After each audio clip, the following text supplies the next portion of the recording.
film yang saya sebut ada muatan advokasi dan jurnalisme. Ya. Ini film terlaris tahun ini nih. Ini mengatakan kan, film ini adalah landasan untuk melakukan penghukuman. Nah, pas banget tuh Mas Uceng. Mas Uceng. Para calon pemilih lihat ya, pemilu kita ini tidak baik-baik saja gitu. Ada banyak hal-hal yang ya bisa dikatakan lancung atau curang lah di beberapa hal di praktek kita hari ini gitu. Ada banyak orang yang kemudian melakukan analisis, ini bukan yang buzzer ya. Iya. Yang melakukan analisis bahwa ini titipan 01 nih. Pertanyaan saya, apakah rezim perlu takut dengan film ini?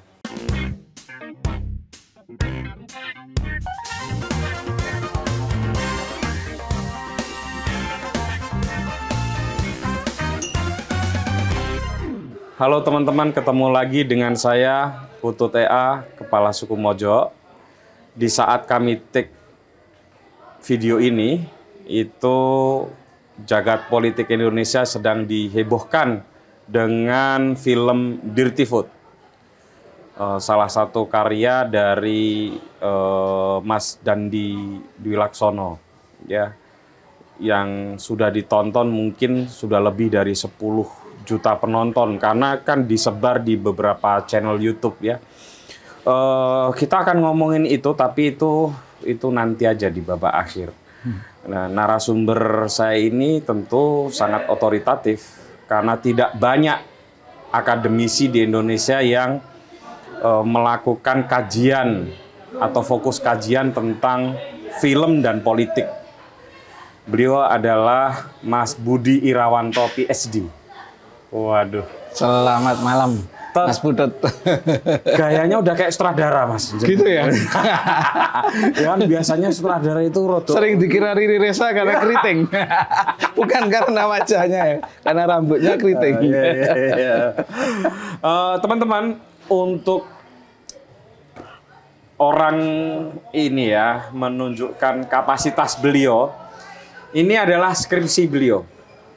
Judulnya dibikin buku, kemudian judulnya Film Ideologi dan Militer. Terbit tahun 99. Jadi saya termasuk pembaca awal buku ini. Terima kasih. Iya, pembaca awal buku dan mengikuti kalau nggak dua kali lah diskusinya tentang. Sampai 2 kali ya? 2 kali. Saya ya sebetulnya saya ini kan penggemar Anda diam-diam. Waduh. Karena waktu itu kan pasca reformasi, betul. Kita sedang dalam in between ya. Apakah benar konsolidasi sipil dan hasil reformasi itu bisa mengembalikan militer ke barak dan kemudian mengikis hegemoni militerisme gitu ya. Dan buku ini tentu saja waktu itu cukup fenomenal karena kemudian bisa membabarkan bagaimana sih kira-kira isinya gitu ya. Nanti bisa dijelaskan lebih lanjut ya. Hegemoni atau nggak tahu atau representasi atau apapun nanti ya, saya nggak tahu istilah yang tepat Mas ya, militer di dalam beberapa film di Indonesia, yaitu film 6 Jam di Jogja, Janur Kuning dan Serangan Fajar. Ya. Dan saya tiga-tiganya menonton. Wah, kecil. Iya. Itu kan film-film waktu saya kecil ya. Diwajibkan bahkan waktu itu. Iya, Janur Kuning terutama itu. Janur Kuning. Iya, saya ingat betul itu nonton karena diwajibkan. Betul. Jadi dulu yang diwajibkan termasuk G30S PKI juga diwajibkan. Itu juga diwajibkan. Mas, panggilannya Mas Bambang Ir. Ben keren. Budi Ir. Sorry, Mas Budi Ir kok, Bambang Ir. Budi Ir. Irnya kebalik ya, harusnya di depan biasanya kan. Mas Budi Irawanto ini juga terus mendalami kajian film. Beliau S2-nya ada di Australia, mengambil film juga ya Mas ya? Media Studies sebenarnya, lebih ke Media Information Studies di sana. Oke. Tapi tesisnya saya menulis tentang serial televisi. Itu serialnya Mandra. Ingat nggak? Itu dulu ada Mandra Gate sama Tarsan Betawi. Jadi sebelumnya saya mau meneliti tentang karena waktu itu fenomenal itu kan Sidul anak sekolahan. Betul. Tapi kan kemudian sudah ditulis oleh peneliti Belanda namanya Clarin Loven dan sudah jadi disertasi gitu. Jadi wah ini harus mengubah menggeser fokus gitu. Akhirnya saya fokusnya ganti ke Mandra gitu. Dan ini lebih otentik karena dia sendiri berangkat dari topeng Betawi gitu kan, lenong topeng Betawi, kemudian masuk ke jagat sinetron waktu itu. Dan itu waktu itu lagi naik daun kan Betawi. Terus kemudian S3-nya di NUS, luar biasa ini. Mengambil tesis tentang relasi film Malaysia Indonesia. Jadi tentang politik budaya atau cultural politik dalam film kontemporer Indonesia Malaysia pasca reformasi. Karena Malaysia kan juga ada reformasi juga ya. Meskipun itu mengimpor Indonesia ya. Karena juga slogannya KKN juga di waktu itu ya. Yang antara lain dipicu karena pemenjaraan Anwar Ibrahim. Bukan hanya itu teman-teman. Sekarang beliau masih kan menjabat sebagai presiden NETPAC ya. Jogja Festival NETPAC Asian Film Festival. Asian Film Festival, salah satu festival terkeren yang ada di Indonesia yang alhamdulillah itu memang ada di Jogja. Betul. Untungnya ada di Jogja. Oh iya dong. Iya kan? Yang terkeren-keren harus di Jogja. Beliau presidennya dan ini nggak main-main Mas Budi, saya baca ininya jadi juri di beberapa festival internasional. Busan. Iya, Busan yang short film. Terus kemudian yang dokumenter di DMZ itu juga di Korea, itu perbatasan Korea Utara, Korea Selatan. Saya pernah itu di perbatasan itu mengintip Korea apa itu namanya? Gunung Sorak ya kalau nggak salah ya. Itu daerahnya namanya DMZ, itu demilitarized zone. Itu jadi daerah yang tidak boleh ada ini yang dikosongkan ya. Dari situ. Terus kemudian ya itu Berlin juga pernah. Berlin itu festival besar yang itu saya waktu itu jadi juri di section Asia gitu, di mewakili NETPAC itu tadi. Karena NETPAC ini kan organisasi scholar, ahli film, festival organizer, kritikus, gitu, penulis, ya, sutradara juga ada di situ. Yang sekarang kantornya ada di Colombo, di Sri Lanka. Nah, mereka ini di setiap festival besar dia punya memberikan award gitu ya, kayak di Tokyo, di mana, di Berlin, kemudian juga di Taipei ada White Horse Film Festival itu di Taipei itu yang juga besar. Dia memberikan award di beberapa festival, terutama untuk film-film Asia yang dianggap dibuat oleh sutradara muda yang menjanjikan gitulah, promising, yang nanti kelak akan menjadi sutradara penting gitu. Nah kita di Jogja ini, nah ini kebanggaan kita tadi selain besar, Pak, ini satu-satunya festival yang NETPAC-nya itu nggak hanya nitip dia menjadi memberikan penghargaan, tapi ada kalau istilahnya ada flagship-nya itu, ada nama NETPAC di festival kita gitu. Jadi itu ya kebanggaan dari NETPAC ya, karena ini satu-satunya festival. Dulu pernah ada di India tapi udah nggak terus lagi ya. Jadi festival kita ini yang ada kata NETPAC-nya, jadi singkatan dari Network for the Promotion of sekarang Asia Pacific Cinema gitu. Jadi jaringan yang mempromosikan film-film Asia Pasifik. Dan sekarang JAF kalau disingkat ya? Iya, JAFF itu ya. Itu sekarang sudah sangat dikenal di dunia internasional ya. Sebagai sebuah festival luar biasa. Mas, saya mau mundur ya. Saya waktu masih kuliah, studi tentang film itu tidak banyak. Betul. Tidak banyak.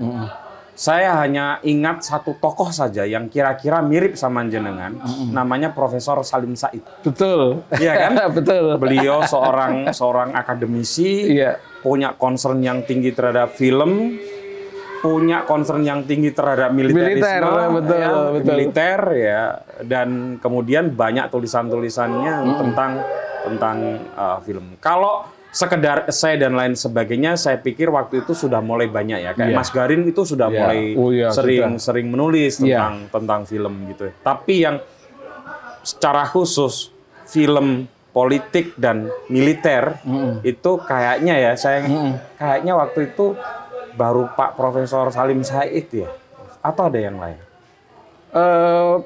Pak Salim Said itu disertasinya tentang militer memang, kalau nggak salah tentang Jenderal Sudirman yang sudah diterbitkan juga menjadi buku ya. Saya lupa penerbitnya, mungkin penerbit Sinar Harapan kalau nggak salah, tapi masih dalam bahasa Inggris, jadi kayak disertasi dia.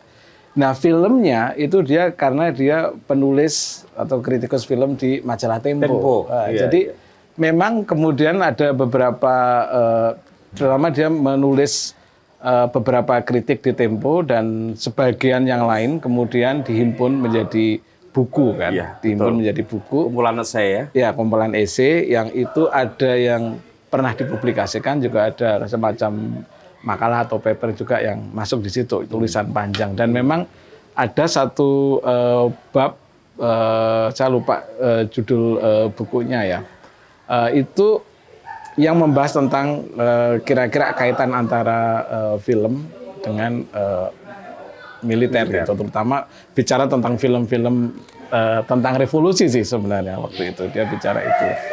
Nah, sebenarnya ada cerita yang menarik ini. Jadi dulu waktu ini kan penerbitnya kan media Presindo ya, Indra Ismawan, pasti kenal ya. Penerbit pertamanya. Betul. Dan kalau ini sekarang ini udah magazin book ya. Kalau nggak salah Tom ini kan? Warning Books ya. Nah, waktu itu jadi buku ini ceritanya agak unik juga. Itu kan dia ikut kompetisi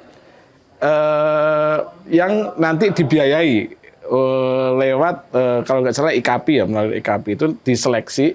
Jadi itu kira-kira buku-buku yang susah terbit karena itu entah itu buku terjemahan atau karya-karya akademis, itu kan dalam tanda petik tidak komersial kan. Nah, kayaknya oleh Indra diikutkan itu dan akhirnya lolos. Dapat ini adikarya IKAPI itu. Adikarya IKAPI. Kemudian ini kalau benar cerita itu bahwa sempat bingung mencari siapa yang menjadi penulis kata pengantarnya kan, begitu persis seperti tadi Mas Putut sebut bahwa ini yang pas adalah Pak Salim Said. Iya, betul. Tapi menurut cerita Indra ya kalau nggak salah itu kayaknya nggak cocok dengan perspektif ini jika dia menolak untuk menulis kata pengantar. Akhirnya ketemulah Mas Eros Jarot. Ya kan, Mas Eros Jarot tahu lah sibuk sekali, akhirnya diputuskan dengan cara wawancara yang kemudian ditranskrip. Jadi ini pengantar ini karena waktu itu memang sibuk-sibuknya Pak Eros Jarot itu. Betul. Kan dia juga aktif di politik, bukan hanya budayawan kan. Masih sekjen PDIP. Meskipun saya sebenarnya secara pribadi kenal dengan beliau karena saya dulu sering main ke Detik kan.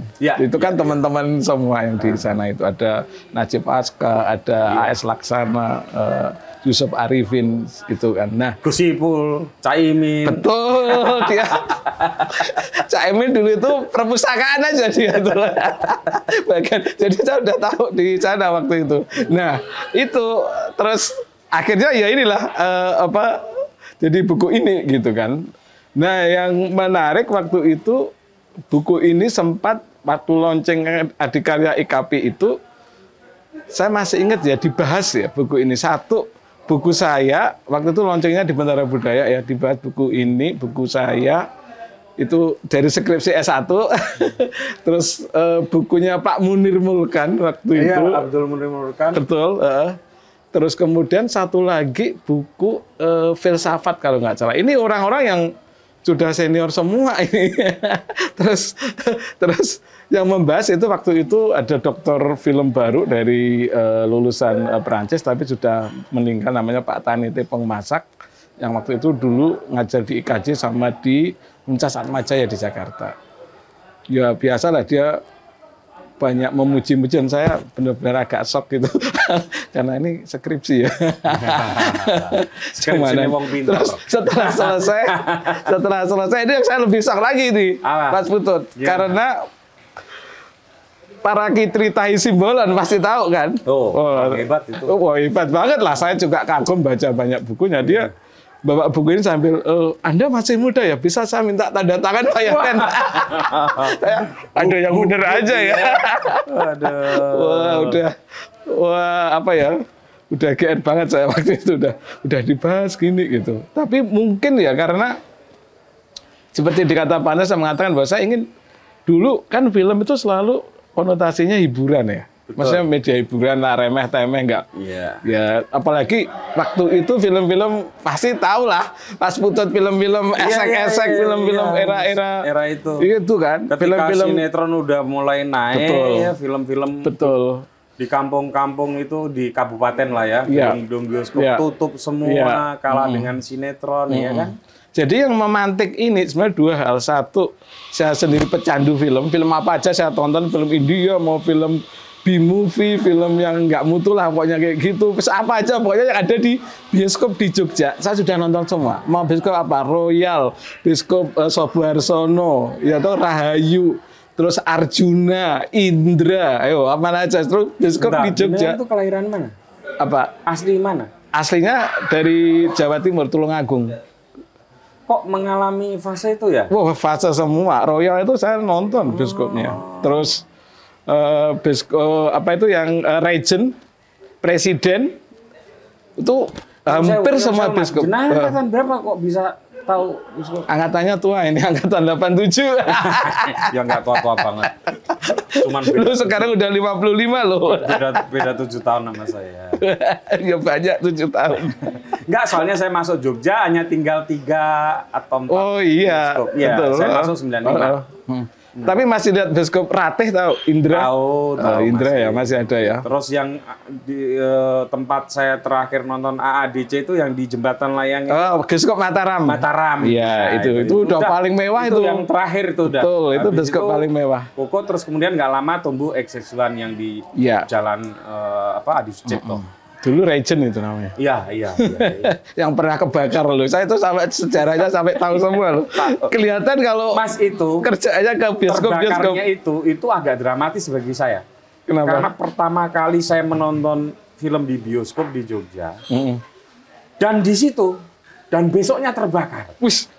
Wah, itu saya kalau nggak salah berapa hari ya, 3 hari, tapi masih agak lama. Itu sehari ya agak dramatis. Agak dramatis. Dan filmnya nuwun sewu ya pas esek-esek. Ya waktu itu mau film apa sih? Tapi sebenarnya gini, itu kan waktu itu bioskop itu kan masih menggunakan seluloid. Ya ini agak sedikit flashback itu mungkin sebagian ya sejarah sensor gitu ya. Jadi sensor dulu itu bukan karena konten filmnya. Jadi petugas sensor dulu itu polisi di Inggris yang memastikan bahwa ini kan seluloid ini flammable ya, mudah terbakar. Dia harus memastikan datang ke bioskop, orang-orang kalau ada kebakaran bisa keluar pintu. Karena sebelumnya banyak banget kasus bioskop terbakar, orang terpanggang mati di dalam. Jadi dugaan saya nggak tahu ya dulu, tapi itu selalu belakangan lah saya belajar tentang sensor. Oh, pantesan ya saya ada ini refleksi Regent ini jangan-jangan dulu karena ini gitu. Oh, makanya ya filmnya siapa ya sing Brad Pitt yang Hitler mati nonton film itu? Ya, betul. Filmnya si Quentin Tarantino. Iya, itu betul. Jadi memang itu gampang dibakar. Jadi kena lampu. Cah Indi orang ngerti filmnya. Terus itu seperti itu. Jadi secara sensor itu begitu dulu memastikan itu. Nah, jadi saya sambung lagi ya. Jadi satu karena kegilaan saya pada film gitu ya. Kalau istilah kerennya sekarang kan movie freak ya kan atau cinephile. Wah, movie freak lah. Cinefilia itu kan. Nah, itu plus sama tahulah tahun-tahun itu kita mahasiswa sangat politik tahun-tahun itu menjelang kejatuhan Soeharto kan. Jadi itu almarhum Nirwan Ahmad Arsuka, saya sering main itu kan kosnya di daerah sana di Blimbing Sari itu. Ya, jadi setiap mau demo kita rapat dulu gitu kan, rapat sama dia. Terus ini besok slogannya ini aja Wan, kita buat tulisannya gini-gini karena kebetulan waktu itu saya juga aktif di Sintesa kan sebagai layouter dan ilustrator. Jadi ada background pres mahasiswa. Berarti Anda mahasiswa. Ini ya memang punya tes visual ya. Oh iya, sejak dulu. Jadi waktu di pes mahasiswa sebenarnya pengen saya tuh bisa nulis. Tetapi yang lowongan ada itu layouter sama nggak ada orangnya. Dan dulu layouternya masih nggak kayak sekarang, desainnya pakai motong-motong gitu, ini ada lampu. Mirip gitu. Mas Eka Kurniawan. Iya betul. Mas Eka Kurniawan Sebenarnya banyak. Novelis hebat ya, sastrawan hebat, taraf dunia lah ya. Tapi beliau masuknya B21 layouter. Loh, percaya atau tidak? Tahu kan Evi Mariani? Tahu. Iya, yang sekarang di Project Mutatuli. Iya. Itu pas ketemu saya, dia juga ngaku, Mas saya dulu juga layouter loh, Mas saya itu nggak pernah nulis selama di Sintesa. Iya, dia di Sintesa. Di Sintesa. Iya. Ya. Jadi para layouter ini kita ini. Mas, saya mau tanya yang agak ini dulu ya. Kenapa Anda menaruh perhatian pada film? Di saat orang-orang seangkatan Anda mungkin media lah ya, yang dikaji itu media gitu. Sebenarnya ini sejarahnya mungkin lebih karena sejak kecil ya saya menyukai yang visual. Jadi kayak sejak SD itu saya sering menjuarai ya, SD, SMP, SMA itu juara melukis atau menggambar itu. Levelnya kabupaten sih, tapi ya lumayan lah juara 1, juara 2 di Tulungagung tadi. Kabupaten Tulungagung itu. Jadi daya tarik film itu semata-mata karena visual sebenarnya. Karena visualnya lah, saya waktu itu nggak terlalu peduli dengan narasi, tapi lebih ke gambar ya, kira-kira itu. Dan wah itu kalau dibuat, saya tertarik mungkin suatu saat harus ditulis ya, semacam memoir seorang penggemar film. Karena dulu saya tuh bela-belain, misalnya kan nggak dikasih orang tua kan, untuk nonton film itu nggak boleh. Saya tuh bela-belain jadi tukang parkir, supaya dapat bayaran. Nah bayaran itu nanti saya belikan tiket untuk nonton film di jam terakhir. Kalau nggak punya uang, saya nekat, ada kayak lubang gitu, berobos masuk ke lubang itu, di bawah itu pakai triplek di bawahnya. Nah, tapi itu fatal karena yang saya lewati itu ternyata dipakai kencing oleh penonton film. Nah, ini kalian nggak ngalamin. Di bioskop kampung dulu kami itu nggak ada toilet. Betul, jadi ada toilet. Mau kencing ya di pekarangan sekitar itu aja. Ini. Wah, bahkan kalau di Rembang, Mas, itu kita bisa manggil mie ayam. Mie ayam siji, nonton film karena mie ayam, Pak. Iya, terus kalau nyon sewu. Tapi nggak misbar kan? Bioskopnya udah ada tutupnya ya. Saya masih ingat namanya era yang satu apa? Iya, film-film India, kalau bukan India, film Hongkong pasti itu. Kalau film Indonesia itu masih Dono Kasino Indro. Betul, itu setiap lebaran kan diputar ya. Itu kencingnya ya keluar, pokoknya ada pekarangan sedikit terus kita kencing di situ. Ya itu panggil mie ayam. Kalau makan mie ayam nonton film. Terus kalau yang unik, Mas, ya namanya penonton film bioskop kan ya dari berbagai level masyarakat. Itu kalau udah film India, wah itu kalau ngamuk sama ini, penonton tuh bisa ngelempari sandal. Betul. Terus itu kalau nggak drama, kalau ada adegan misalnya jagoannya ini diintai oleh penjahatnya, iya kan? Oh ya Mas di belakang gitu. Jadi ini menarik ya karena kalau saya film studies ya, kajian film itu ngomong tentang misalnya riset audien penonton, itu teori-teori itu nggak jalan karena di India juga di Asia itu penonton itu nggak diem, terus kalau ada orang ngomong di sebelah marah-marah, nggak bisa, orang tepuk tangan. Wih, gitu. Iya, jadi betul, sangat engage gitu ya, dengan film gitu. Jadi itu ya yang membuat. Dan saya baru sadar betul ya, ternyata dulu bioskop itu ternyata nggak punya toilet. Saya ada beberapa bioskop di kota saya itu ada 5 bioskop, ada Merpati, Istana, Moro Seneng, ada Wijaya Kusuma, Handoko. Saya paling ingat loh 5 loh. Bioskop sekarang tinggal 1. Kalau di Rembang ada 2, saya termasuk suka menonton karena saya memang kos di kota Rembang. Jadi bahkan kadang-kadang habis nonton dari sini, betul. Karena tiketnya waktu itu cukup murah ya. Murah sekali. Rp200. Oh iya, saya pernah mengalami, pasti nggak bayangkan kan, Rp30, Rp60 itu ada loh di Tulungagung. Itu tahun 77, tapi aku masih kelas 3 SD. Jadi kalau saya mau nonton film biasanya milih, itu kan ada jatah makan, karena saya kos kan, milih nggak makan siang, nah makan siangnya saya pakai untuk nonton film, nggak sampai jadi tukang parkir kalau saya. Oh itu betul, saya serius betul, jadi betul-betul movie freak betul ya, cinephile betul, maksudnya hardcore lah untuk nonton film itu benar-benar. Yuk, waktu kos di Jogja, waktu mahasiswa, saya bisa kok 2 hari nggak makan, yang penting nonton film. kan biasa kan kirimannya mepet gitu. Waduh, ya. Ini nonton film atau untuk makan, nonton film aja.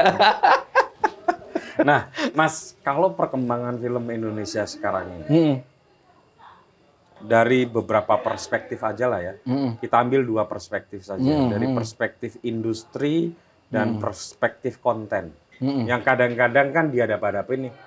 Dulu, ini sering lah ya, saya dengar-dengar nguping para kan dulu banyak kan setelah reformasi ada kelompok-kelompok film kan. Betul. Ya kan, kelompok komunitas film. Gitu. Terus ada kineklub kayak gitu. Itu 2 hal ini selalu dihadap-hadapin. Film bagus pasti nggak komersil. Betul. Ya kan? Iya, film komersil pasti nggak bagus. Nah, itu gimana tuh? Itu dulu deh. Nah, itu sebenarnya menarik ya sebenarnya. Dikotomi itu bisa berlaku juga bisa tidak ya. Maksud saya gini, memang itu film-film pemenang festival, ya taruh aja misalnya film-filmnya Mas Gari Nugroho lah ya, beberapa kan sulit gitu kan memperoleh penonton gitu. Tapi sangat apresiasi di luar negeri atau di banyak festival ya. Nah itu problemnya gini ya, jadi penonton kita itu sebenarnya lacakannya kita bisa jauh tahun 50-an sebenarnya. Jadi dulu itu tahun 50-an saya pernah buat riset kecil tentang ini.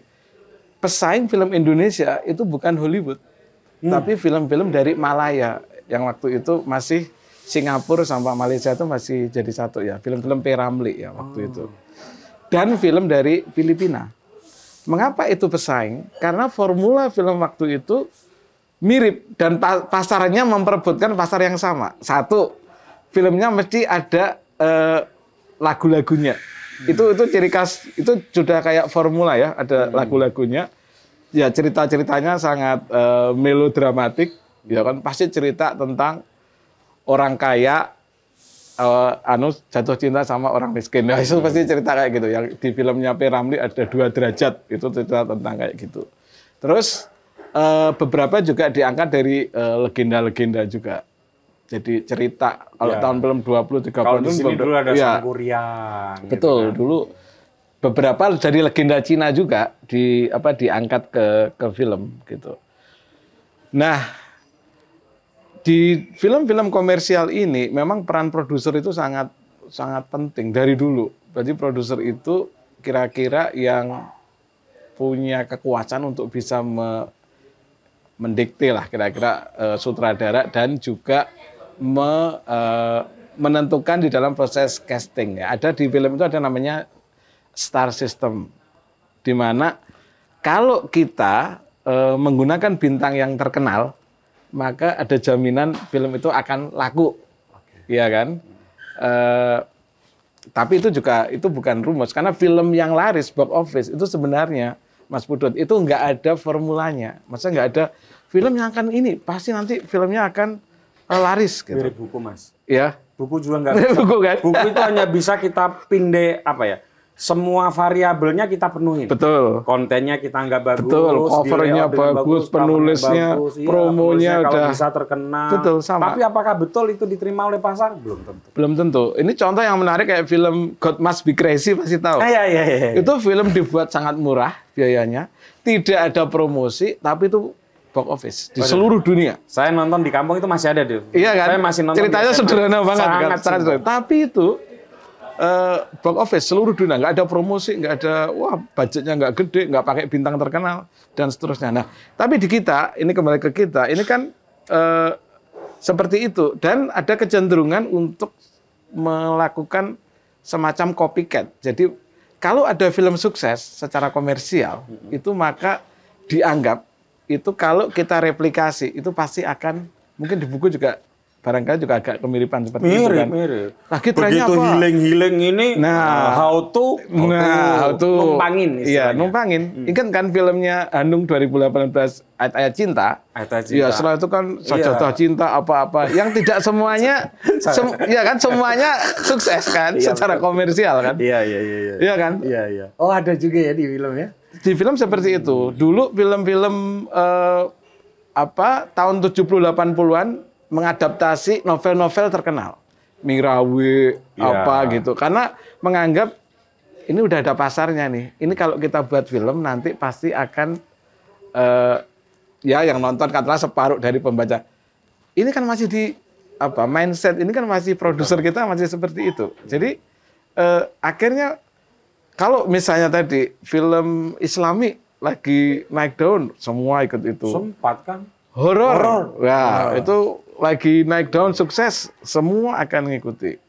Apa sekarang trennya? Komika ya? Oh ya, Mas, saya nonton agak lain 2 kali, Mas. Sampai 2 kali ya? Penuh? Segini. Saya belum nonton tapi pengen nonton. Wah, harus nonton, Mas. Iya. Itu film keren banget, Mas. Istri saya nonton trailernya nggak mau. Dia kan takut film horor dan saya nggak suka film horor. Iya. Tapi saya bilang ini bukan film horor ini. Iya. Akhirnya kita agak sedikit bersih tegang. Berdebat gitu. Iya, kali kan memang itu untuk 13+, kali kan udah 11 saya udah boleh lah 11 tahun kok. Iya.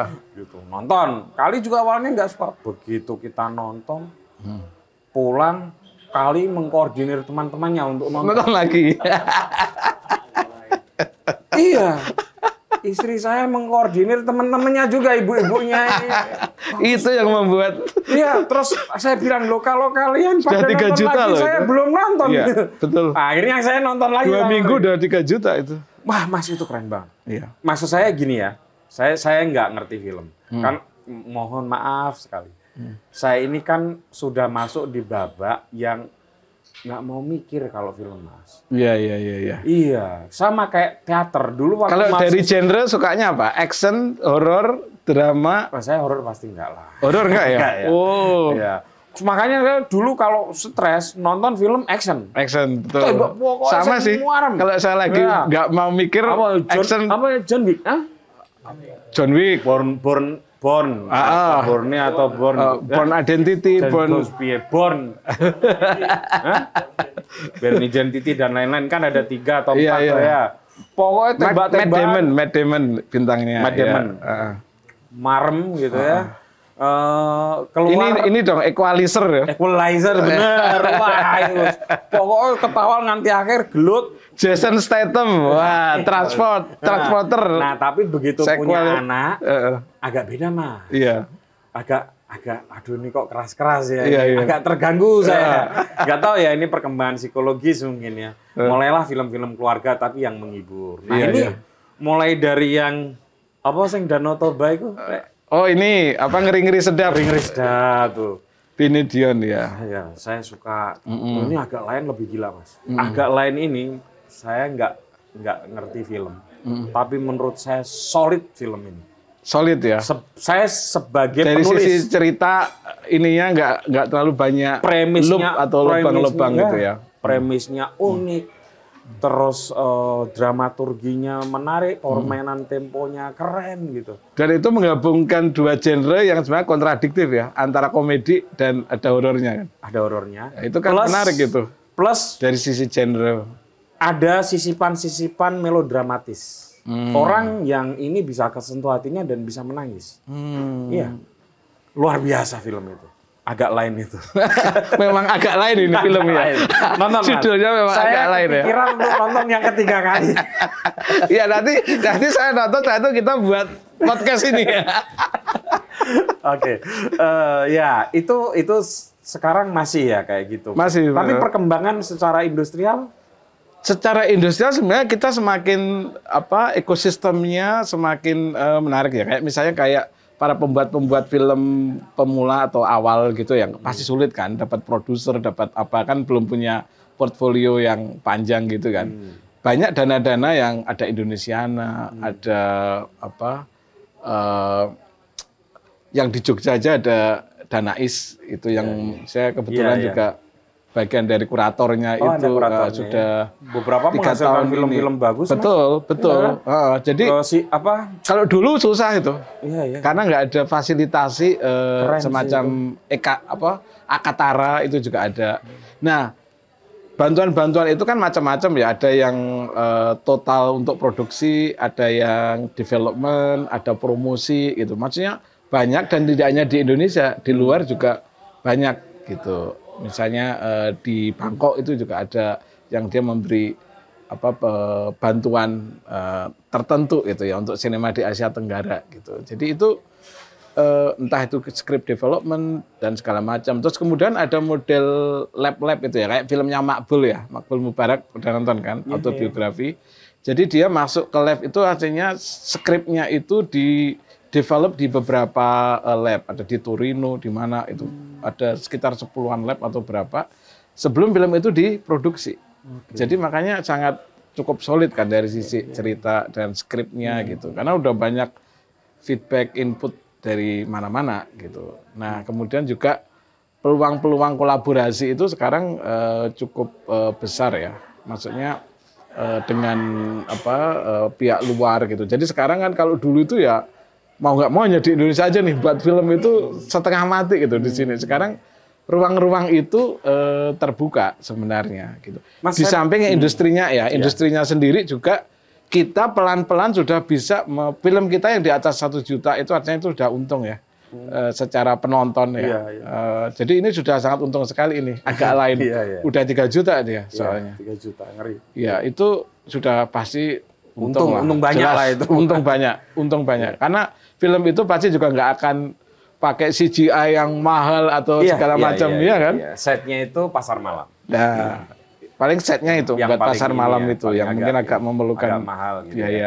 Tapi gini Mas, kalau di seni rupa itu industri itu kemudian memicu orang-orang untuk di satu sisi ya kayak gitu, memang agak ada upaya numpang gitu. Iya. Tapi itu membangun sebuah ekosistem yang kemudian orang bisa lebih sehat dalam berkarya. Kalau di dalam seni rupa, misalnya begini. Gimana? Dulu perupa ketika belum seni rupa, saya sambil minum ya. Mas. Ketika konsumen lukisan belum sebanyak sekarang gitu ya, untuk berkarya itu mediumnya ya sana nih. Ya, padahal mereka pengen ada di kanvas yang bagus, gitu ya, dengan cat yang juga bagus. Terus kalau bisa ya perupa masih bisa melakukan refleksi-refleksi yang menarik gitu ya. Kreativitasnya kemudian jadi lebih menarik lagi. Apakah gejala ini juga mirip di dalam film? Ketika industri dan ekosistemnya mulai tumbuh, maka semakin menunjukkan kualitas film kita yang juga semakin baik. Gitu. Ya sebenarnya kita masih punya problem ya dalam infrastruktur itu, kaitannya misalnya jumlah layar di kita sebenarnya masih jauh dari ideal dengan rasio dengan jumlah penduduk lah gitu. Kebanyakan kan layar sekarang masih di perkotaan ya. Dulu kan di kabupaten itu pasti ada beberapa bioskop, kayak contoh kan tadi di kota saya Tulungagung yang kecil aja 5. Ada 5 bioskop meskipun 5 layar ya. Macam dulu belum ada Cineplex kan. Kalau Cineplex itu kan satu gedung bisa 3-5 layar atau Megaplex lebih gede lagi.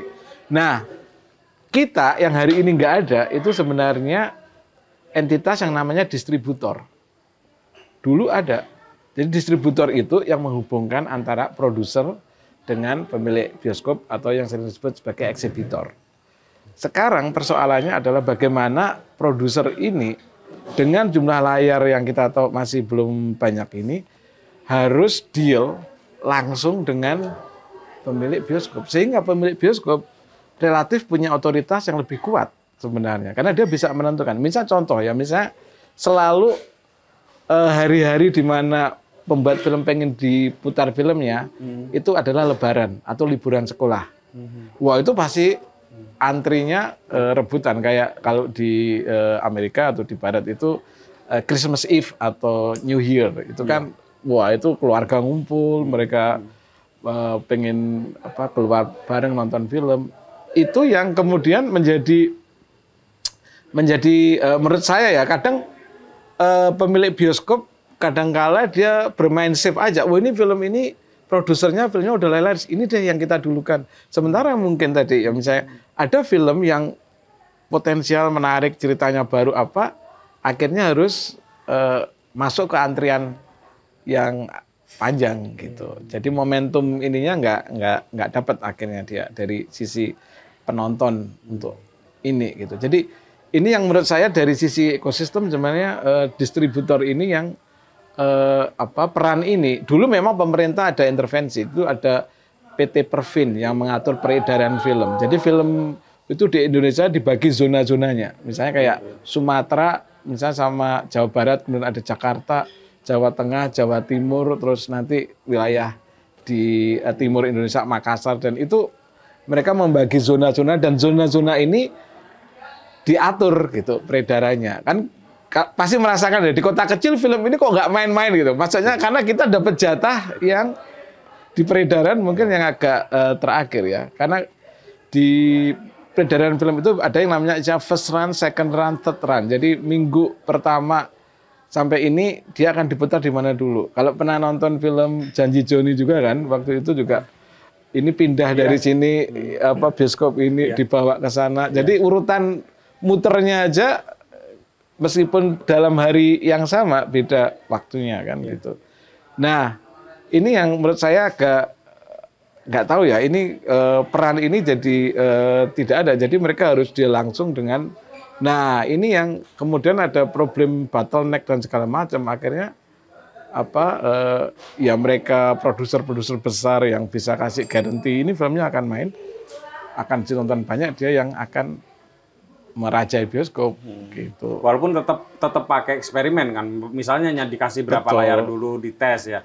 Oh ternyata rame, nanti dibukain makin banyak layar. Betul, biasanya ukurannya itu sampai kalau nggak salah sampai Kamis malam itu berapa penontonnya nih. Kalau enggak ya turun layar. Kan ada kan film, ini baru berapa hari kok udah nggak ada. Nggak ada ya. Saya sering banget Mas itu. Begitu ya. Sempatnya masih ya kita kan bekerja ya, nggak setiap saat bisa. Betul. Dan kita juga ada problem lagi juga sebenarnya terhadap film impor ini, regulasi kita. Misalnya di sini tidak dibedakan kan harga tiket film Hollywood misalnya dengan film lokal. Sama kan tiketnya? Sama. Itu tidak berlaku dulu di India dan di Korea. Mereka membedakan itu harga tiketnya. Sehingga itu cara lebih mahal yang barat. Yang barat. Nah, itu kan cuma politik untuk memproteksi itu. Terus dulu juga di Korea, sekarang udah dicabut karena desakan Amerika ya. Ada yang namanya wajib untuk memutar film Korea. Jadi misalnya paling tidak dari sekian film ini ada satu film Korea yang diputar di bioskop ini gitu. Ya kan itu ya tentu saja mereka yang perdagangan bebas protes dong. Ini nggak bisa dong, nggak fair gitu. Harusnya penonton dong yang memutuskan mau nonton atau tidak gitu. Tapi ketika mereka melakukan itu memperkuat industri dalam negerinya. Begitu mereka mencabut keputusan itu sudah fondasinya sudah kuat sehingga mereka kompetitif. Di Korea dan di India itu box office nomor 1 itu selalu film Korea. Kecuali kecuali film-film yang dengan high tech ya, Transformer, Jurassic Park, karena mereka masih. Tapi Korea sekarang udah mulai ngejar nih film-film science fiction gitu kan. Ada filmnya Bong Joon-ho, ada itu mereka mulai membuat film-film yang berkompetisi di sisi ini gitu. Jadi itu yang terjadi. Nah, Mas, di sisi lain kemudian kita melihat fenomena seperti Mas Dandi dengan Watchdog dokumenterinya ini. Iya. Ini menurut saya ini unik ini. Ini tadi kita banyak bicaranya film fiksi ya. Film fiksi komersial ya. Dan mainstream. Mas Dandi ini kan bukan hanya sekedar dokumenter. Betul. Tapi lebih sering kemudian ditonton oleh masyarakat. Sekian puluh layar di sekian banyak daerah tiba-tiba saya jujur aja kagum ya. Mereka bukan hanya menyajikan film ya berbasis dokumenter, tapi juga engagement-nya ke masyarakat. Betul. Itu bukan hanya di platform YouTube, tapi juga nobar. Modelnya nobar gitu. Betul. Nah, gimana Anda melihat fenomena teman-teman Watchdog ini? Watchdog ini menarik ya, karena para pendiri atau inisiatornya ini kan background-nya dulu jurnalis televisi. Betul. Ya. Dan kemudian mereka merasa bahwa tidak cukup terwadai gagasan-gagasan, terutama gagasan yang kritis gitu ya, untuk memotret fenomena sosial, dinamika sosial politik di tayangan-tayangan televisi. Gitu kan. Akhirnya membentuk itu. Nah, Tapi menarik teman-teman ini kan. Jadi teman-teman Watchdog ini, jadi ada memang mereka ini selalu problem klasik ya. Bagaimana mensupport gagasan ide seperti itu kan. Akhirnya mereka juga memproduksi beberapa film untuk televisi, ya kan, untuk Kompas TV dan seterusnya gitu tentang biografi. Mesti bersiasat ya seperti itu. Tetapi mereka kemudian menyisihkan itu untuk membiayai dalam tanda petik proyek-proyek idealis atau yang kira-kira punya muatan sosial politik ya, yang dibuat semacam itu. Nah, film-film mereka memang sebenarnya ada spirit atau muatan advokasinya untuk perubahannya. Jadi makanya Mas Butot nyebut kenapa diputar di grassroots, di nobar-nobar itu sebenarnya kan itu bisa paling tidak menjadi katalisator atau memantik perubahan-perubahan sosial lewat film itu. Jadi nggak hanya sekedar, kan kalau kita ngomong film dokumenter itu sebenarnya kan genrenya macam-macam ya. Ada dokumenter televisi, kemudian ada atau yang sering disebut explanatory, ada observasional, yang film-film dokumenter yang sangat dekat seperti nggak ada kamera. Kayak kalau pernah nonton filmnya Salahuddin Siregar, Negeri di Bawah Kabut, atau filmnya Heni, Denok dan Gareng dan seterusnya, itu pendekatan-pendekatan yang sangat dekat, intim dengan subjeknya gitu. Nah, film-filmnya teman-teman Watchdog, Mas Dandi ini itu film yang saya sebut ada muatan advokasi dan jurnalismenya gitu. Sehingga dalam beberapa hal film-film dia itu berbeda tadi film yang sebut yang observasional, dia kadang masih menggunakan voice over, ya kan? Ada narator, ya kan gitu. Untuk menyiasati keterbatasan waktu pengambilannya. Sebenarnya juga memudahkan penonton kan. Itu kan menjembatani antara, iya kan? Iya, betul. Dan itu akan memudahkan karena dia sangat ingin film ini lebih gampang karena isunya itu juga supaya isunya kan biasanya kompleks, ruwet kan. Masuk ke situ itu lebih mudah dijelaskan. Oke Mas, tadi Watchdog punya nilai-nilai advokatif ya? Iya, saya menyebutnya karya-karya Watchdog itu advokasi jurnalisme. Advokasi. Jadi itu ada muatan jurnalismenya pasti, ya kan? Selalu ada narasumber, ada masalah yang diangkat, tapi tidak berhenti sekedar memaparkan. Gitu. Ada upaya-upaya juga untuk memantik orang untuk berpikir dan syukur-syukur kalau ada sesuatu yang bergerak, mereka bisa lakukan. Gitu. Makanya mengubah, kan mengangkat, mengubah. Saya pernah baca tuh ada buku tuh, saya lupa, Video for Change. Oh iya betul lah, ada itu. Itu bagus banget tuh buku itu. Ya jadi itu teman-teman di Watchdog membuat seperti itu. Jadi makanya ada isu tentang Papua, ada tentang Jogja yang kekeringan karena pembangunan hotel yang ugal-ugalan itu juga. Terus ada Samin dan Semen yang ngomong tentang itu. Terus ada ngomong tentang industri ekstraktif atau tambang, ya kan. Tentu dari semua itu yang fenomenal sebelum Dirty Food adalah Sexy Killer. Betul. Kalau nggak salah itu juga diputar menjelang pemilu ya? Persis. Jadi itu memang diputar menjelang pemilu dan sebenarnya ingin menunjukkan gitu bahwa ini kelihatannya ada polarisasi. Ini kelihatannya dua orang kandidat ini atau dua kandidat seolah bermusuhan. Tapi coba kita periksa nih bisnisnya. Gitu. Betul. Ternyata sangat terhubung satu dengan yang lain. Gitu. Jadi sebenarnya ingin menunjukkan itu, dan itu saya kira sedikit banyak ya, meskipun ini harusnya diteliti. Ya, tapi itu sangat menurut saya mempengaruhi sebenarnya pandangan dari terutama anak-anak muda yang aware ya dengan politik itu untuk memilih, dan saya nggak tahu signifikansinya dengan katakanlah golput ya waktu itu berapa, mungkin nggak besar ya, tapi atau juga orang untuk bisa menimbang gitu seberapa kandidat ini track recordnya kayak apa, karena itu diungkap di situ ya, terutama dia lebih fokus ke bisnis tambang, kemudian bagaimana dampaknya ke lingkungan dan seterusnya gitu. Memang itu film itu dan disengaja ya, rilisnya memang disengaja.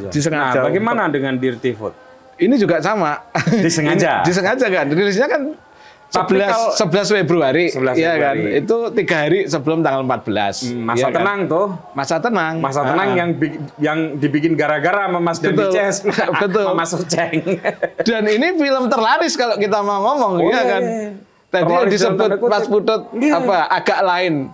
Itu rilis 1 Februari loh. Itu cuma 3 juta, tapi 1 Februari loh. Ini baru 2 hari. Jadi total hampir sekitar 10 juta ya. Saya nontonnya yang di ini ya akunnya PSHK itu aja terakhir itu sudah 3,5 juta lebih. Itu satu channel kan channel ada YouTube lebih dari 5 kayaknya di betul. Jadi ini film terlaris tahun ini nih. Ini kalau ngomong ya kan kita lihat jumlah penontonnya kan, tidak dari sisi penontonnya dan platform yang dipakai ini itu menggunakan platform yang bisa diakses secara luas gitu, bukan hanya di Indonesia kan, dari luar negeri orang atau diaspora Indonesia di luar kan juga bisa nonton kan film ini. Dari sisi konten, Mas, gimana menurut Anda?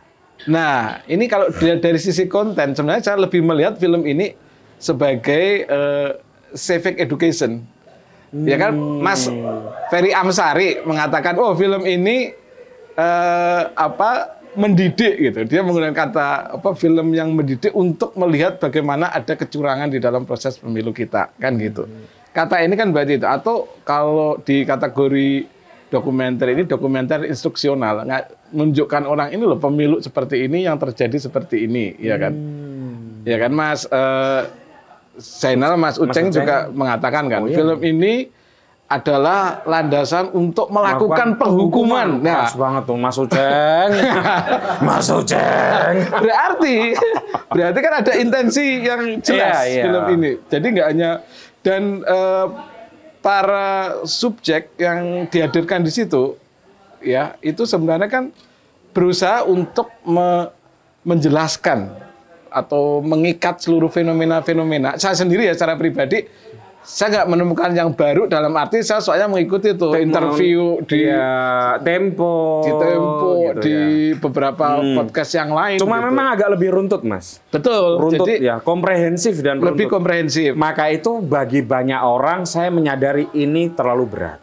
Ya kan orang harus fokus. Karena banyak informasi yang kemudian itu kan kalau kita lihat kan juga menggunakan footage dari beberapa reportase televisi satu, kemudian dia membuat infografis untuk memudahkan itu, ngomong tentang kronologi, ngomong tentang sebaran misalnya bagaimana pengaruh dari kebijakan misalnya penggantian PJS di seluruh Indonesia. Betul. Ya kan ada berapa provinsi, 20 provinsi kayak gitu-gitu. Nah, ditunjukkan semua dengan itu, meskipun juga ada disisipi juga, terutama di bagian-bagian akhir, ketika berbicara tentang MK, ya kan, ada pengalaman-pengalaman pribadi itu kan, betul. Mas Ferry Amsari, wah dia udah lega begitu tidur dulu, nggak tahu ya ada keputusan itu, ya kan? itu film agak ini ya. Saya jujur secara kreativitas itu saya harus acungin jempol. Itu set sederhana. Betul. Terus dari sisi produksi ya, dari sisi produksi terus production value-nya nggak terlalu ini. Orangnya bisa kita lihat, pengambil gambarnya bisa kita lihat. Terus kemudian ada obrolan santainya, iya kan, ngomong misalnya, jasnya keren amat, pinjam, kayak gitu. Jadi itu yang kalau sebenarnya kalau di film kalau film cerita fiksi itu breaking the fourth wall. Jadi kita kan di film itu nggak boleh pemain film kalau fiksi ya film aku lagi di film nggak bisa itu kayak gitu ngomong ke penonton itu nggak bisa kayak model Sri Mulat atau Gandrik gitu ya nggak itu sampah nggak bisa ya imajinernya di ini.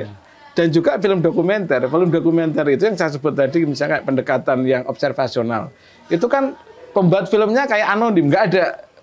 Kita nggak ngelihat, kamera nggak ngelihat, krunya nggak ngelihat, mata penonton lah yang salah melihat dan itu karena itu kadang disebut sebagai fly in the wall, jadi kayak mata lalat yang melihat ke situ semua natural dan segala macam. Kalau ini nggak, ya kan ada kita tahu gitu loh, bocor lah, bocor sengaja dibocorin. Itu gitu. Mirip gabungan pertunjukan teater lah. Iya, ada duduk dulu, minum, gitu. terus apa kabar nih? Ya gitu-gitu, terus nyambung-nyambung.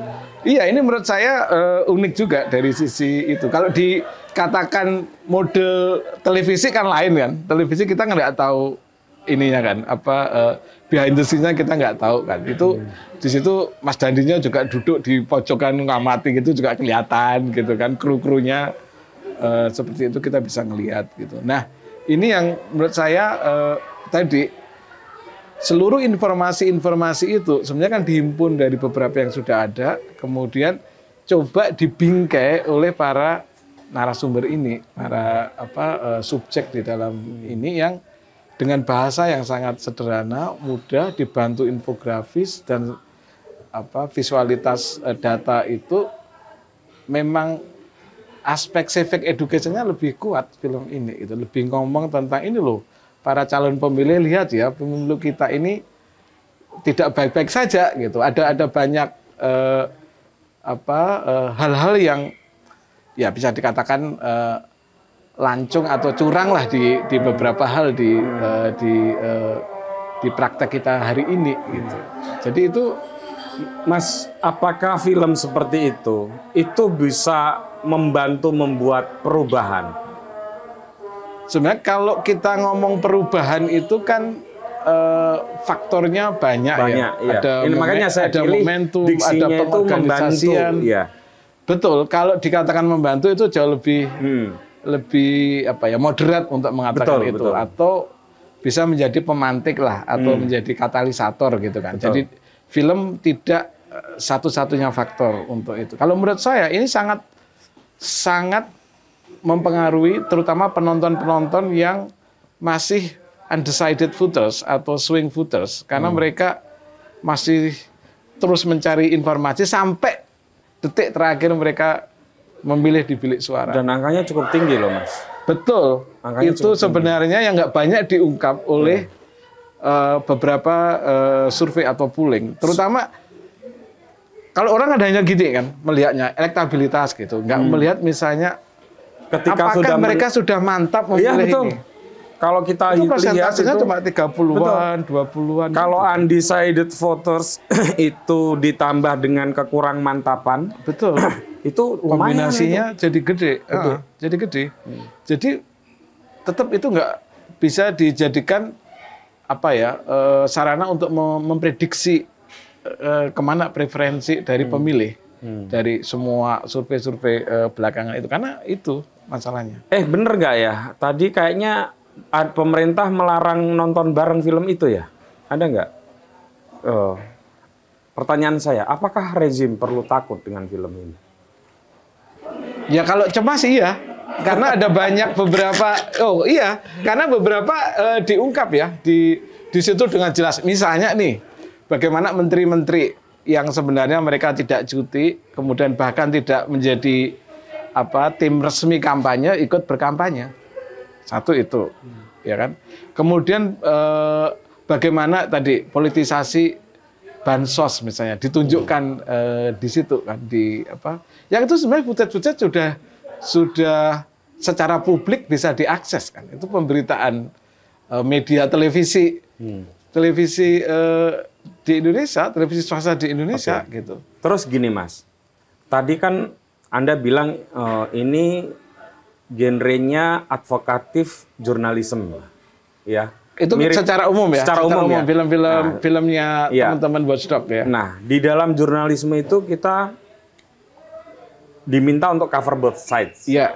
Nah, apakah film seperti ini memerlukan cover both sides atau enggak? Karena ini mengungkap cuma ada elemen dalam tanda petik investigatifnya ya. Maksudnya mencari beberapa case-case ini terjadi rangkaiannya apa, kan dijelaskan di situ ya. Mulai dari pemekaran provinsi yang itu karena mau ngejar 20% dari 20 provinsi kan, persyaratan selain 50% itu. Kemudian apalagi ini penggantian PJS di beberapa kabupaten, kepala daerah itu juga terjadi hal seperti itu gitu ya. Nah, ini yang menarik ya. Jurnalis ini perdebatan kan. Sebenarnya apa yang disebut dengan objektivitas dalam jurnalisme itu bukan dalam arti bahwa jurnalisme itu harus netral. Harus netral dalam tanda petik. Kalau itu memang clear itu. Bagaimana cara mencari informasinya atau menggali faktanya, dia memenuhi prosedur-prosedur yang jurnalisme bisa dipertanggungjawabkan nggak? Cara-cara dia transparan nggak? Ini dari mana nih? Informasi ini dari mana? Sumbernya dari mana? Gitu. Dan ini yang tetap jurnalisme, kan di dalam jurnalisme kita tahu fakta itu sakral gitu, nggak bisa diotak-atik gitu. Mau faktanya menyenangkan tidak menyenangkan, ini kita tetap bisa melihat itu ya. Meskipun ya di film ini, dokumenter ini memang yang disoroti tentu saja paslon 02 dan sedikit ada paslon 03. Paslon 1 ada di situ, cuma dilarang untuk dapat izin kampanye, ya kan? Ada, itu aja. Saya juga nunggu nih pas satu apa ya ini masalahnya di sini. Nggak begitu banyak diungkap di situ ya. Jadi ini juga mungkin dalam konteks film ini karena mungkin para narasumber atau subjeknya ini ahli hukum tata negara. Jadi dia lebih banyak menyoroti aspek-aspek yang berkaitan dengan regulasi, dengan hukum. Makanya kenapa fokus ke MK, ya kan? Tentang ke KPU, ya nggak? Jadi lebih ke aspek-aspek yang berkaitan dengan regulasi. Dan memang inilah sumber dari kekisruhan ada di situ memang. Makanya itu Mas, ada banyak orang yang kemudian melakukan analisis, ini bukan yang buzzer ya. Iya. Yang melakukan analisis bahwa ini titipan 01 nih. Iya. Iya. Dengan dalih dua hal. Gimana? Menghadang supaya tidak terjadi satu putaran. Betul. Oke. Iya. Yang kedua, akan terjadi ketika terjadi dua putaran, ini adalah 01 yang akan lolos. Dan di film itu memang sejujurnya ya ada yang disinggung di 03. Tapi 01 rasanya tone-nya nggak ada ya. Ada. Kan kayak misalnya fakta integritas di Papua itu kan suruh memenangkan kan? 60%. Iya, itu kan itu kan namanya 03 kan. Sehingga diharap itu kemudian jadilah, apalagi sebelumnya sudah ada kampanye 4 jari. 4 jari itu kan kampanye juga 1 plus 3. Diharapkan di putaran kedua nanti 03 yang kalah akan melakukan migrasi ke 01. Kita nggak ngomong soal hitung-hitungan politiknya lah. Itu tentu ahlinya para konsultan politik, para pengamat kita politik. bahas film ya filmnya ini. Nah, tuduhan seperti itu dengan konten yang ada itu masuk akal nggak, Mas? Saya nggak tahu ya, apakah misalnya ini persoalannya bisa jadi ada keterbatasan footage untuk membangun argumen atau membuat tadi keseimbangan coverage semua paslonnya itu satu, bisa jadi ya ada persoalan itu gitu. Jadi nggak cukup banyak footage yang bisa, ini problem film dokumenter juga kadang-kala sejauh mana nih material atau footage-nya. Jadi kalau mau nulis kan juga bahanmu seberapa banyak, ya kan Mas Bedo tahu lah kalau pernah menulis laporan jurnalis, wah ini tipis banget nih faktanya kita nggak banyak punya, nggak tebal, nggak tebel lah ini, itu kan hanya punya sedikit, ini yang banyak fakta-fakta ini yang muncul di media gitu kan. Nah, yang sudah muncul di media, maksud saya seperti itu bisa jadi ya ada problem yang ini teknis sifatnya seperti itu bisa sangat mungkin terjadi, ya kan. Terus kemudian karena fokusnya tadi lagi-lagi ke perkara ini tadi apa yang dilanggar dari aturan-aturan regulasi apa yang dilanggar itu. Misalnya ya ini kalau dari saya punya ekspektasi film ini itu sebenarnya saya itu agak pengen tahu siapa sebenarnya para bohir di balik para paslon ini ya, terlepas 1, 2, 3. Kan nggak mungkin. Coba 01 bisa buat acara segede itu. Iya, tapi Tempo kan? Berusaha membongkar itu. Iya, misalnya ini kita kembalikan ke film ini gitu. Di film ini kan nggak ada, kita nggak temukan gitu. Karena lagi-lagi dia memang mau fokus ke situ, ya kan. Terus apa? Misalnya tidak ada juga misalnya gambaran relawannya ini siapa aja sih? Apakah mereka, kebetulan saya tahun 2019 pernah membuat riset ya dengan Esias. Yusuf Ishak ya? Betul, saya menulis tentang kompetisi Jokowi dan Prabowo di Jawa Tengah waktu itu. Yang kalau nggak salah editornya termasuk Blimade ya? Betul, Blimade itu. Jokowi Prabowo 2.0 kalau nggak salah judulnya. Nah, saya nulis di situ yang tentang Jawa Tengah, dan itu beberapa kayaknya masih berlaku itu di situ karena iya kan Jawa Tengah menjadi battleground.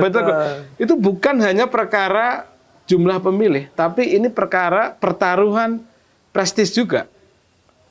Jadi kalau kalah di kandang sendiri, iya kan malunya kayak apa gitu loh. Ini Solo, ya kan Jawa Tengah. Sementara musuh juga menginginkan memenangkan itu secara simbolik. Itu simboliknya, betul. Iya kan? Bukan kuantitas tapi simboliknya juga, betul. Persis seperti itu. Nah, itu sebenarnya kalau mau lihat mesin partai itu tidak bekerja, nggak terlalu bekerja. Yang bekerja adalah relawan sebenarnya waktu itu. Itu yang tahun 2019. 2019. Ya? Jadi PDI itu relawan, dan saya sempat menginterview bahwa relawan-relawan ini nggak selalu organik dan terkoordinasi dengan tim pemenangan di partai. Iya, organik. Istilah yang paling tepat memang. Iya, organik. Ada kampung, mereka melakukan ini. Nah, ini yang itu sebenarnya bisa jadi menarik lagi gitu. Seberapa jauh sebenarnya peran-peran non partai di dalam memenangkan kandidat ini. Dari situ kita akan bisa melihat nih, iya kan? Oh, ini kayaknya besar banget, tapi ini mobilisasi apa dulu nih, partai ataukah dia organik dari relawan-relawan. Nah, kalau sebenarnya ada dokumenter tentang itu juga menurut saya sangat menarik juga itu untuk melihat.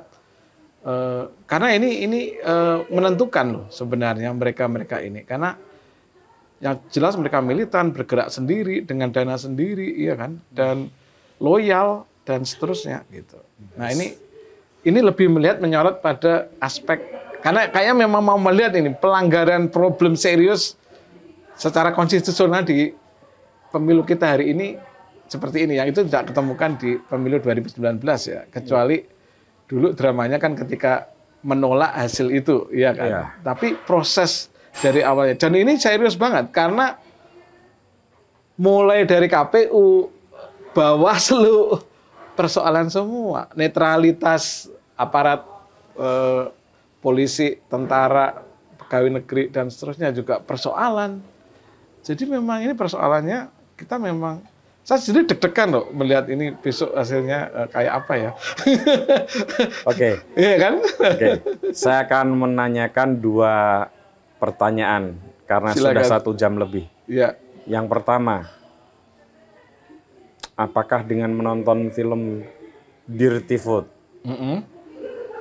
Anda merasa bahwa pemilu kita sudah curang sejak awal? Kalau saya iya. Sebenarnya sebelum menonton film ini, itu kan saya bilang informasinya udah banyak kan. Itu cerita tentang MK udah jadi berita dan publik udah tahu. Iya kan? Iya, itu yang saya sebenarnya gimana ya? Legitimasi pemilu ini itu agak gawat sebenarnya. Mungkin secara formalitas itu tidak masalah, tapi tidak mendapatkan legitimasi. Ya, karena legitimasi itu kita bicara ini berbeda dengan authority atau power atau kekuasaan, itu menyangkut seberapa dia bisa dibenarkan secara moral. Dan secara etika, bukan hanya legal. Dan itu buntutnya bisa panjang. Enggak misalnya terjadi krisis atau apa. Pemerintahan yang tidak legitimate pasti akan keropos. Instable. Iya, betul. Itu yang kayak bom waktu gitu, yang jadi deg-degan gitu, karena ini gawat ini, sejak awal proses-prosesnya ini aja udah meremukkan banyak sendi-sendi demokrasi kita sebenarnya. Yang dibangun susah payah ya dulu sejak 98 ya kan. Salah satu slogan nepotisme aja ya kan, korupsi jadi persoalan. Yang kedua, Mas, apa kelemahan film ini? Kelemahan film ini ya. Menurut Anda sebagai seorang akademisi, seorang praktisi yang banyak bergelut di dalam berbagai riset tentang film? Kalau saya pertama agak instruksional. Jadi maksud saya ruang penonton untuk reflektif itu agak kurang diberi tempat gitu, dan keragaman dari subjek atau narasumber di film ini gitu. Jadi ini persepsinya sangat legal, sangat hukum, padahal saya pengen juga ya pandangan-pandangan, syukur ada peneliti-peneliti yang membuat riset-riset yang saya katakan tadi secara sosiologis.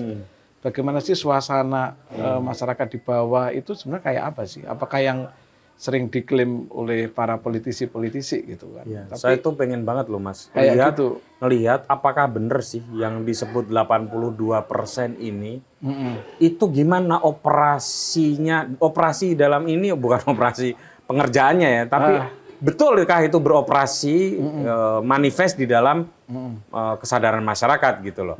Apakah betul itu karena bansos atau salah soal hanya persoalan membayar surveyor atau apa, kan kita sebetulnya bisa lacak itu lebih jauh ya. Misalnya pasca orang terima bansos itu seperti apa? Iya. Karena ada banyak ibu-ibu yang proses nggak kebagian, tapi itu kan nggak bisa dipastikan. Betul. Mereka pasti akan mencoblos. Biasa saja memang kekurangan beras saja, dan mereka merasa itu jatah.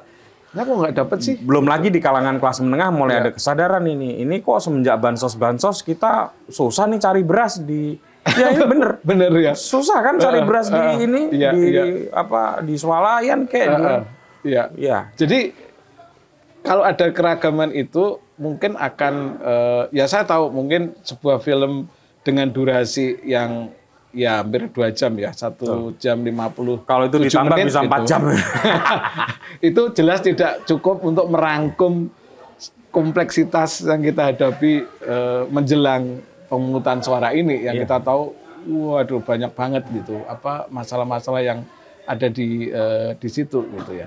Tapi bahwa kalau ini kita dudukkan sebagai film pendidikan untuk warga, ya sah-sah saja untuk menunjukkan ini loh ada masalah ini, coba begini. Tapi kalau itu dilihat sebagai sebuah film dokumenter, yang kalau kita lihat dokumenter itu sebenarnya saya mengikuti definisi dari dokumentaris Inggris gitu yang mengatakan bahwa dokumenter itu adalah perlakuan yang kreatif terhadap faktualitas, gitu. Creative treatment of factuality. Gitu. Jadi dokumenter itu beda dengan CCTV atau dokumentasi. Ya kan orang sering mengacukan dokumentasi dan dokumenter ya. Kalau dokumentasi itu ya acara hajatan manten atau apa, itu kan cuma mendokumentasi aja ya. Atau CCTV itu kan merekam semua, tapi itu bukan film dokumenter. Kalau film dokumenter ada visi sutradara dan ada aspek-aspek kreatif yang masuk di situ tetepan. Jadi ada visinya, ya curated lah ya. Jadi kalau mengatakan dokumenter itu misalnya refleksi persis dari realitas, enggak juga. Bahkan dokumenter flora fauna atau fauna lah ya, acara di Animal Planet atau National Geographic itu dikiranya alami, enggak. Misalnya kan harimau mau menerkam mangsanya aja pakai slow motion. Di alam memang slow motion, ada musiknya loh. Iya kan? Jadi perlakuan kreatif dong, berarti ada kreativitas yang ditambahkan. Ya meskipun di film ini juga ada kan, ada ditambahkan musiknya, ya kan, lebih kelihatan dramatik atau apa. Ya ada elemen-elemen itu. Tapi saya lebih melihat posisi strategis film ini sebagai civic education, gitu, bukan sebagai dokumenter film yang utuh gitu ya. Ya, yang selama ini kita lihat. Pahami. Tapi itu juga ya sah saja kalau didudukkan. Tapi itu tetap sah sebagai rumpun dari dokumenter.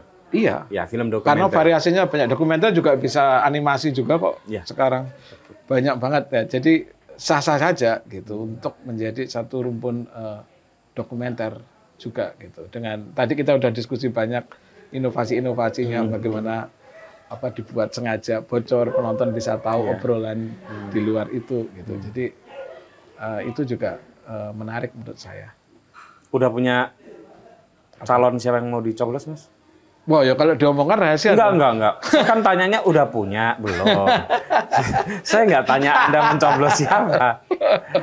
Udah punya? Atau ya, belum? ada dong. Nggak mungkin saya tanya dong. Hari ini kita kayaknya susah untuk ini ya, tidak punya calon itu. Masa sih? Saya nggak punya. Oh, nggak apa-apa. Itu menurut saya. Tapi yang penting udah punya ya. Oh, ada dong. Punya. Ada Cuman kan nggak akan saya tanya. Kan banyak yang menentukan di detik-detik akhir. Oh, iya. Ya kan menurut riset kan masih banyak tuh. Oh iya. Yang akan menentukan di detik-detik akhir kan. Betul. Mas Budiir, terima kasih banyak. Sama-sama, Mas Putut. Selalu menyenangkan ngobrol dengan orang ya. yang pengetahuannya luar biasa seperti Anda. Sama-sama. Saya juga terima kasih udah diundang di sini ya. Di podcast. Dan podcast. Ini tadi beliau ini nganu loh, lihat setnya dulu. Ini memang pemerhati, bukan hanya pemerhati film, pemerhati set juga. Dan teman-teman, saya harus di sini harus mengapresiasi Mas Dandi dan para krunya. Betul. Termasuk juga para narasumbernya. Mereka para pemberani, ya. Betul. Yang belum nonton silahkan menonton. Saya kira itu saja, Mas Budiir. Sama-sama. Teman-teman ketemu lagi dengan tamu kami selanjutnya. Terima kasih, Mas.